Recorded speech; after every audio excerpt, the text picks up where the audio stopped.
Hi guys, and welcome to this episode of the Just My Opinion podcast. Today, we're going to be reacting to this statement by Senior Pastor, one of the most popular Cameroonian comedians, and he made a statement about this whole 80-20 conversation that has been flooding the industry. So let me read what he said, and we're going to dissect that. Before I go to read what he said, hi Ambassador. Hello, people. It's your boy Ambassador again doing this thing. Please ignore my voice. Yeah, you're having a cold.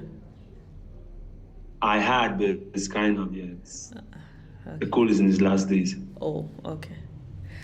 Okay, so let me read what he said. So I got this screenshot from one of the most popular blogs in Cameroon, 237 Showbiz. So they said Senior Pastor had this words. He said, "Can you laugh at a joke which is not funny because a Cameroonian made or said it?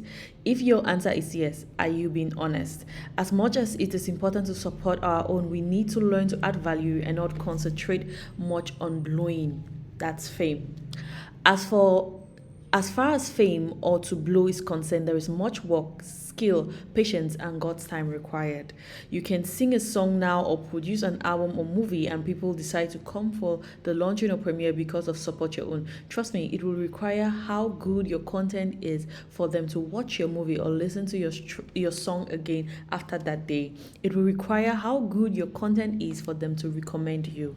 Someone might even come for your launching or premiere, and after the first watch, they might never watch your movie or listen to your song again. As a comedian on MC, if you keep getting jobs, it is because people recommend you, and people can only be bold and confident to recommend you if you deliver. No one will want to sacrifice their integrity for a bad product.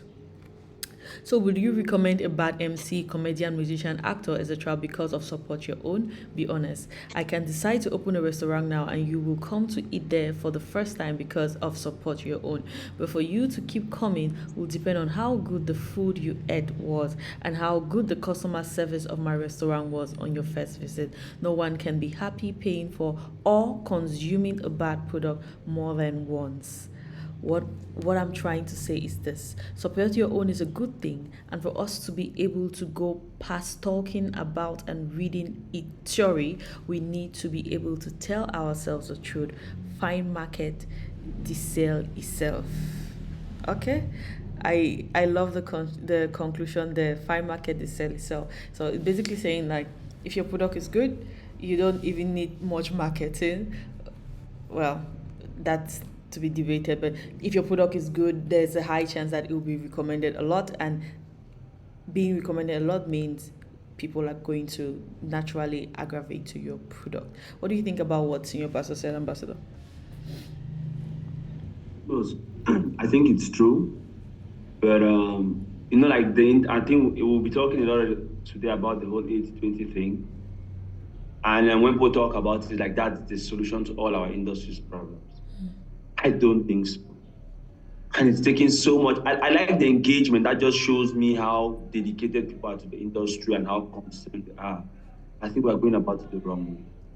I would just want to put this out there, and I hope we could even chop it up and then we could put it out and then chop it up and then put a separate segment just breaking down what is the music industry. So I had to put a couple of ideas together, right?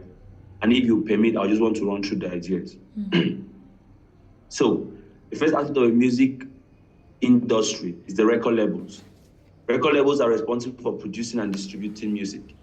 So their role involves like signing artists, providing studio facilities, handling the marketing, promotion, and distribution of their music. So those are many aspects involved, which 80-20 can have an impact or could have an influence on how much they're successful when it comes to their promotion and distribution of the music. That, as I said, it's a small aspect. It's true it can solve some of these things, or at least accompany some of these things to be successful. That's not the only problem we have in the industry. Some of the segments or arms of the music industry supply chain, which I'm going to highlight, some of them are even inexistent. Not to talk about trying to fix. Some of them are inexistent. So I've mentioned record labels and what they have to do. The next role segment is the publishers. Music publishing companies handle the business side of the music production. including like things like copyright, licensing, royalties. Publishers collect the money for the use of songs in various media, such as films, TV shows, commercials, and video clips. I think this is kind of inexistent in our industry.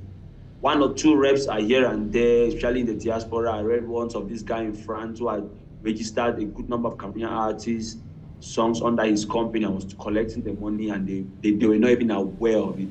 We are not even aware of this aspect of publishers in our industry. But that is where the money is. I mean, the sleeping money is under this segment of publishers. We are not even looking at it. We're looking at 80-20, so that the song should be played and then we blow, and then now we get involved on, let's say we get invited to concerts and then maybe some endorsement deals. That's a very, for lack of a better word, rudimentary aspect of where the money is. There are more critical and sophisticated things where we take somebody's just tracking all of the places where your music is being played, and the people just know that they have to just put the money into your account. The checks are just coming. You hear artists talking about receiving checks regularly, even 10 years after they sang a song. But we don't have those things here. Or even if they exist in codes, they are not very functional. But as much as I'm concerned, I feel like we don't have. Next aspect is live performance venues. So from, let's say, things like clubs, large stadiums, airport filling up stadiums, live performance venues, things like this provide opportunities for artists to showcase their work. So I'd already spoken about that, and that's one of the things which we focus on here, although we don't even have enough of it. We rarely have artists filling up stadiums. Yeah, we had at one time, people were filling up Fandena and this other place in what do they call it, the indoor, the new stadium thing, the Bell. But we still don't have enough live venues. We don't have those kind of city by city tours and things like that. We don't have. Next aspect, music schools. These ones are like institutions that provide the education, training for aspiring musicians and then other stakeholders in the industry. So it's like some of these artists have to learn the business side of it. There are many, should I call it, courses that should be taken by an artist before you become an artist, not just the music and just the talent side of it. And then there are many other stakeholders along there, like artist managers, how do they call them, A&R, all of those people who can be trained in these music schools to accompany the artist. We don't have those things.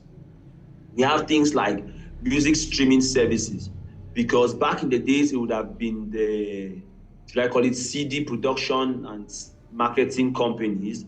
But now those guys are kind of being, I don't know, are those alienated or they're dying out. So the next thing that helps to sell the music, like I used to hear Michael Jackson sold 50 million records, this one sold this number of records. We no longer sell records like that. It's now streaming. What are your streaming numbers? So streaming digital music, streaming services. I mean, like you have Spotify, Apple, especially we talk about Echo every day here. I don't know how many of these artists who are talking 80-20 on Echo. So those are streaming services. Echo, as I always mention, is a locally adapted streaming service for Cameroonian artists. When we don't focus on some of these things and we are there killing ourselves 80-20, 80-20, even if they give us the 80-20, it's not going to change much if all of these other segments of the music industry are not catered for. Next thing, music associations and organizations. So most of the time, these are like groups and national association of music, should I call them merchants, recording industry associations, all of these people. We had this thing where Wax Day and these other old school artists were trying to lead the music industry or music association. And I think the older guy won. I think Wax Day still has a very significant role to play in those things. But most of the time, people just collect money from the government or some kind of, should I call it, proxy representation of their publisher rights or something, which is very inaccurate. At times, you hear artists sharing that they receive 25,000, 15,000, and like, even if I'm the only one who played that song in my house, I'll give the artist more than 15,000. Some ridiculous sums which they usually receive from those things here. So I think the association is existing, but very dormant and very ineffective, for lack of a better word. So in all of these segments or actors of along the music value chain, it's a complex network, but most of the time, when it's properly coordinated, then the artist now at the end, who is usually at the beginning in creating the art, also at the end in receiving the money from the I don't want to say the bulk of the money, but also receiving their money at the end of the supply chain, because all the other actors also receive money. It's not like they're doing those things for free. At the end of the day, you see that there is a, should I call it, a living or an active value chain of music if all of these segments are catered for. As long as we just keep talking about 80-20 support your own, I don't think it's going to do. So that's why I always say, then there is one other thing I've forgotten, which is it's a cross-cutting aspect, which is the policies which accompany these artists. That's where things like 80-20 come on board, laws and policies which are going to ensure that all of these actors along the supply chain act accordingly. So all of those laws are cross-cutting. It's not one aspect. It's cross-cutting because it guides the functioning of all of these actors along the supply chain. So people need to sit down, do their work, prepare documents and things to ensure that these things are functioning properly. And it's not, you have to hire consultants to write documents, break down things, and then, okay, address this problem. The government might maybe decide to, like Nigerian government, to give subsidies at times to help to encourage certain segments or sectors of the industry, knowing that it's going to plow back to more employment and more returns of capital to the country and things like that. So when people sit and very brilliant minds, but we are focusing on the very rudimentary things about the industry. For me, I'm not saying it's not important. Keyword, I said not that it's not important, but I feel like those are the very basic things of the industry. There are more complex and critical things which are, some of them are even inexistent, which have to be addressed. So I just felt like, based on all the brouhaha we have been having in regards to 80-20 and the industry and all of that, I just wanted to give this take in regards to what's an industry, what are the stakeholders and actors along the music value chain, and some of the things we should be looking at. Yeah, I think you break it down very well because like I've watched a lot of the conversation that's been had about the 80-20. People keep on talking about why the 80-20 is good, why the 80-20 is necessary. But like some people who have been involved in this conversation have actually broken down some of these things and said, okay, we need to do this needs to be in place, this needs to be in place, which I feel like that's a more productive channel to follow than just talking about the 80-20. Because Yep. like what senior pastor said is like, if I attend your premiere and I watch the movie and the movie is not good, the high chance that I'll recommend another person to watch that movie is very slim. I'm not going to be recommending Nope. people because then they are Not not, happening. yeah, I'm never going to recommend someone to watch a movie which I didn't find interesting. And like he said, like if I go to somebody's, let me say I go to somebody's concert and their music is terrible, the chance that I might even listen to another song of theirs is very slim. Like, if first impression really matters, if for the first time I'm hearing your song and the song is bad, the next time I see that name again, I'll be like, this is that person who made me to spend this amount of money to go and sit. I think he was making a very valid point, but it was somehow funny to me. Like, really imagine like somebody's telling a joke and it's not funny because you're trying to support your own, you have to laugh in the name of support your own. For a Yeah. joke that is not funny, like Yeah, like, knock so, knock, who is at the door? A cow. Ha ha ha! All of us now. If you don't laugh, bloggers will have to troll you. That I'm like, like, I remember, like, I've been to weddings. Sometimes the entertainment is a comedian. In my mind, I'm always like, please let this person be funny. Please let this person be funny. It's just because if they are not funny, it's just going to be awkward. It's just going to be a it's whole awkward, awkward. yes, Yeah. situation. Like, so everybody is rooting for Cameroonian entertainers to be good. Like, when I sit in an audience, I want that entertainer to be good. And if it's not good, if let me say I go to a wedding and I listen to a comedian who is not funny, and then a friend is asking me, I want a comedian in my wedding. How will I recommend you that? You made the whole situation awkward. There's no way I'm going to be recommending you to another person. So like, this is me just hammering on that point that he made. Like, we should, Although yeah. also just to add to that, the like Jewish people have this policy that I cannot recall exactly how they call it, but if you Google it, you see where they buy their own. They have a number of times that they buy from their own person, even if he's not as good as a competition. But on the other hand, they go back to tell the person like these are the things which you are lacking in comparison with your competition. But now in Cameroon, even when we try to support our own and we want to tell them like these are the things that people get hostile. What do you know about music? Over Sabi, wolo, wolo, whoa. Yeah. Okay. Now, if I don't even have the right to tell you what is lacking and what the consumer needs, I can as well just keep it moving. Yeah, as you said, this what just came to mind is, when Libyanka came out with people, the buzz was wild. Like a lot of Cameroonians were excited about this. Cameroonians, both in Cameroon and in the diaspora, were excited about this. Then she dropped a video for people, and a lot of fans complained that this is not what they expected. It was not good enough. Then a lot of people were like, "We don't criticize an artist. What right do you have to criticize an artist? What song have you produced?" All those kind of things. I remember this was the very reaction that people had when people criticized the video which was made, "We're Proud of Who We Are," that was directed by Ken Yeah. Steven. When it was criticized and Minstrel, said, directed by Ken yes, when it was criticized and people said like this was not what we expected, this like it's not, it did not live up to our expectation. A lot of people were like, why are you criticizing, this. So like it goes to what you say, like we want to support our own. Libyanka song, of course, perfect, beautiful song, but then it's like, okay, the video, many people did not vibe to it, many people did not like it, people expected more from her. Or the very case with Minstrel, people expected more, and when they did not get that more, they criticized and said this would have been done better. People were like, how dare you criticize, what right do you have to criticize? So it's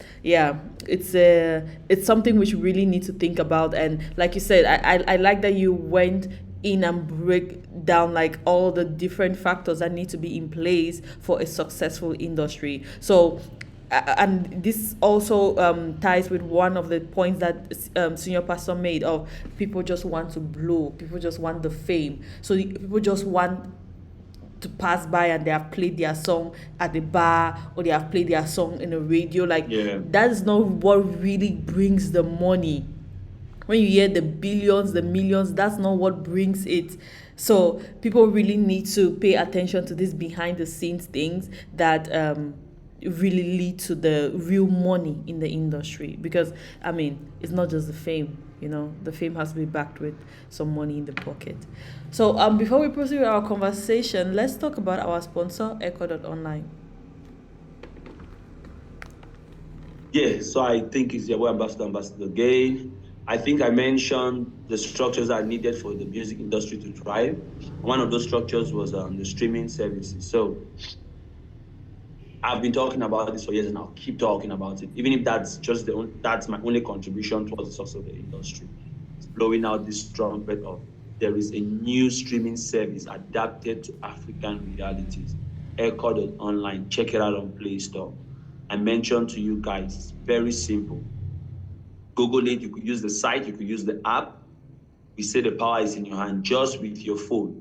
You create a profile for yourself on Echo.online. Get your fans to follow you. So share it on all your social media handles and start building your fan base. That's what we call community building. The new jargon for digital marketing. When you build a community, it's almost like you have money in your hand, because you have that community which each time you have a product, they are readily available to consume. So build a community. Use your fan base as a community. That's how you can now you can even use that as your influence when you go to negotiate endorsement deals, to say, this is the way I can pull. If I put your product here, or if I partners on this, look at my community.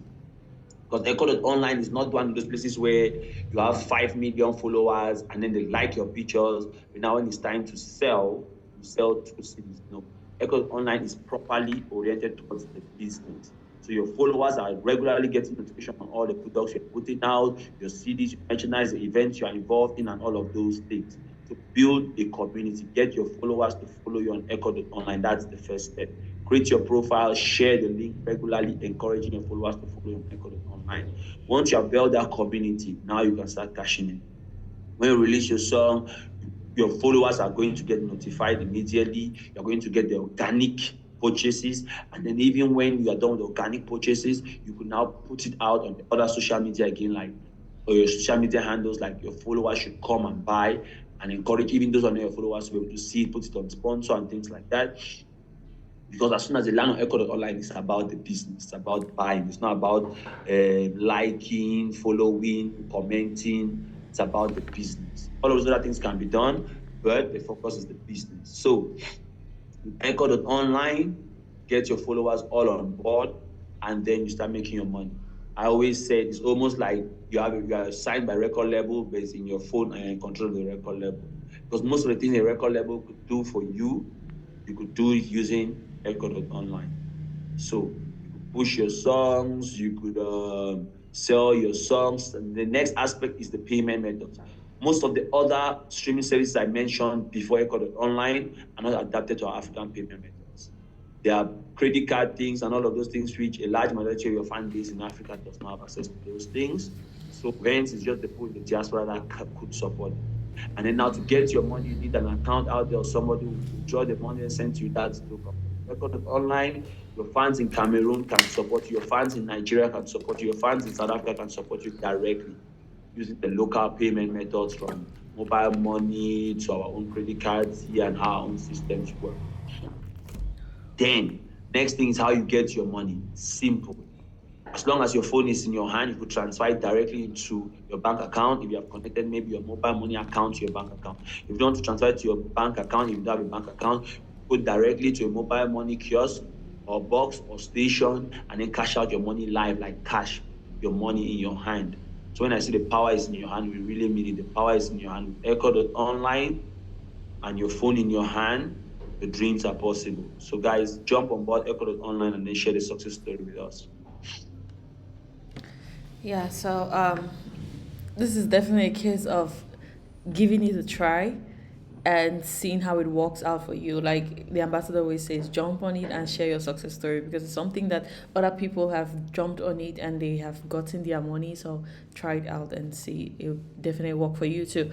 Thank you guys for tuning into this episode of the Just My Opinion podcast. So we have been going for a while now, and we are still going to have a conversation around this topic because a lot of people have been putting in their 2 cents about this topic. So we're going to be reacting to a lot of that. So make sure you stay tuned. Make sure you subscribe to Chakara TV for more conversations like this. Hit the notification button, thumbs up to this video, and see you guys next time. Bye guys.